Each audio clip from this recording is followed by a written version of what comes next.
এই সমাজে দলে দলে বক্তায় বক্তায় জাতিতে জাতিতে বিভেদ করার অন্যতম কারণ হচ্ছে এরা। যেই গাছে বড়ই বেশি হয় চোরে ঢিল মার ওই গাছেই, যেটাতে বড়ই নাই ওইটাতে কোনো ঢিলও নাই।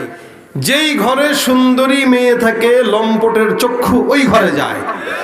এদেশের কিছু লম্পট আছে যারা 60 বছর পার হয়ে গেলেও ছোট ছোট মেয়েদের দিকে তাদের নজর যায়,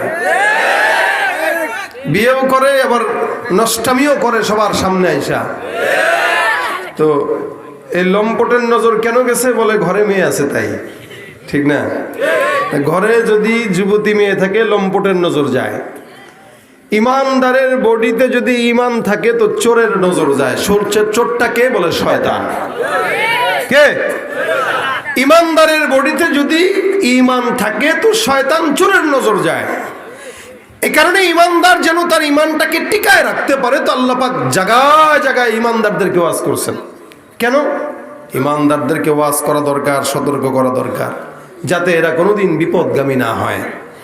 অসংখ্য ওয়াজের মধ্যে আল্লাহ পাকের এই ওয়াজ, যেটা নিয়ে আমি আপনাদের সামনে কথা বলবো, আল্লাহ বলেন ইয়া আইয়ুহাল্লাযীনা আমানু ইজতানিবু কাসীরাম মিনাজ-যন। ঈমানদারকে আল্লাহ পাক রব্বুল আলামিন এই কথা বললেন, ওয়াজ করলেন। সমাজের মধ্যে বেঈমানরা গুনাহ করে একরকম, ঈমানদারদের গুনাহ আরেক রকম। ঈমানদাররা গুনাহ করে ভিন্ন, বেঈমানরা করে ভিন্ন। বেঈমানরা যদি টাকা পায় দেখবেন এরা নারী নিয়া মদ নিয়া তারপরে তামাশা করে, কিন্তু ইমানদার নামাজি কালামে কোনোদিন মদ নারী নিয়া তামাশা করবে না। বেঈমানরা ঘুষ খায়, বেঈমানরা সুদ খায়, বেঈমানরা মানুষের জায়গা চুরি করে। একজনের জায়গায় আরেকজন কচা গাছ পুঁতে রাখা আছে না নাই? বেঈমানরা মাপার সময় আরেকজনের জায়গার ভিতরে এক হাত ঢুকায় দেয়, এটা ইমানদার করে না। ইমানদারের গুনাহ একরকম, বেঈমানের গুনাহ আরেক রকম। ইমানদার গুনাহ করে ভিন্ন, বেঈমান গুনাহ করে ভিন্ন। ইমানদার আর বেঈমানের মধ্যে পার্থক্য এই জায়গায়, কিন্তু কিছু কিছু ইমানদার আছে যারা নাকি ইচ্ছাকৃত গুনাহ করে, যেটারে গুনাহই মনে করে না। অর্থাৎ ইমানদারদের অন্যতম পছন্দের গুনার একটা নাম হলো কি? বলে গীবতের গুনাহ। যার কারণে মসজিদের মধ্যে কাতারে নামাজে বসে বসে একজন ইমানদার আর একজন ইমানদারের গীবত শিকায়েত করে, আছে না নাই? চায়ের স্টলে বসে বসে গীবত গায়। পাড়া প্রতিবেশীর সঙ্গে দেখা হইলে জানোস নি কি কয়, অমুকে কি হইছে শুনছি। মসজিদের ইমাম সাহেবের ব্যাপারে গীবত, মাদ্রাসার হুজুরের ব্যাপারে গীবত, চেয়ারম্যানের ব্যাপারে গীবত। কোনো মতে কোনো ইমাম সাহেবরে খালি দেখছে, একটা মুরব্বী মহিলা ইমাম সাহেবকে হুজুর পানি পড়া দিয়া দেন। হুজুর কোনো মতে গ্লাসটা ফু দিতে গেছে, আরেকজন আরে মায়া মায়া গো খাইছে। কিছে? ইমাম সাহেব শেষ। কি দেখলাম? ইমাম সাহেব সিপার মধ্যে এক বেডির লগে বয়ে বয়ে কি জানি করে। শুনছস নি? শুনছস? ও তুই দেখছস? হ্যাঁ বেটা নিজের চোখে দেখছি। এবার আরেকজনের কাছে যায়, কয় হায় হায় শুনলাম ইমাম সাহেব নাকি আমগো কোন ফারার কোন বেটার বললো বলে ভাগছে। হয় না? এই যে কথা কথা মানে জানে না, দেখছে একরকম বলে আরেক রকম, দেখছে এতটুকু বলে এত বড়, হয় তিল ওটারে বানায় তাল, আছে না নাই?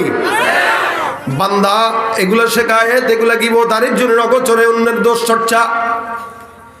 এবার একজন দৌড়াইতে দৌড়াইতে ইমাম সাহেবের রুমে এসে, হুজুর কই? আসি তো। কামনে এনে কহ শুনলাম আপনার নাকি ভাইগা গেছেন। কার থেকে শুনছেন? হায় হায় হায়, পাড়া প্রতিবেশী সবাই জানে আপনি কেন কাল বললো ভেগে গেছেন। এমন কয় দেখছো, আমার নিজের খবর নাই, পাড়া প্রতিবেশীর ঘুম নাই। আরেকজন কয় কই দেখছেন আপনি? আরে আমি নিজের চোখে দেখছি। কয় নিজের চোখে মানে কার চোখে? তোর চোখে? আমার চোখে বলতে আমার দোস্ত কইছে, হে কোনোদিন মিথ্যা কয় না। কি হয়েছে নি এগুলা? কথা কয় না, হয় না? গীবত কেমনে করবে জানেন নাকি? সমাজে 10 জন একসঙ্গে বসে বসে তারপরে বাইরে ভাই শুনছেন নি? কয় কি? যদিও গীবত হয় পরে কই শুনেন কি বলে? কথা বুঝেন নাই আপনারা? একসাথে বসে কি বলছেন? গোড়ার ডিম বুঝেন মিয়া? কি বলে শুরু করে জানেন? ভাই এই কথা বলতেছি শুনেন, যদিও গীবত হয় এরপরেও বলি। যাই না গুনাহ করতেছে। আচ্ছা বলেন, এই যে জানে গীবত গুনাহ, এরপরেও কি বলতেছে? যদিও গীবত হয় এরপরেও বলি। তার মানে কত বড় ইমানি দায়িত্ব সে পালন করছে, বহুত বড় বুজুর্গ।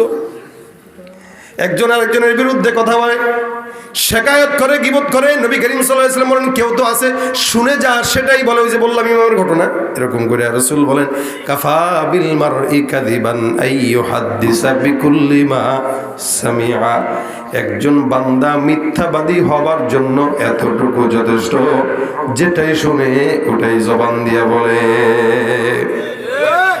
এ মুসলমান নবীর উম্মতের দল, এই কারণে সিদ্দিক আকবর আবু বকর রাদিয়াল্লাহু তাআলা আনহু বলেন, উনি একবার রাস্তায় দাঁড়ায় জিহ্বাটাকে টান দিয়ে একবার ডানে নেয়, আরেকবার বামে নেয়। সাহাবা আজমাইন কয়েকজন তাকায় দেখে, আবু বকর ব্যাপারটা বুঝলাম না, কেন জিহ্বাটা একবার ডানে নাও বামে নাও, কেন কেন বারবার টান দাও? আল্লাহর নবীর সাহাবী আবু বকর ডাক দিয়া বলেন, সাহাবা একরামের দল, জিহ্বাটা আমি বারবার শাসন করি কেন?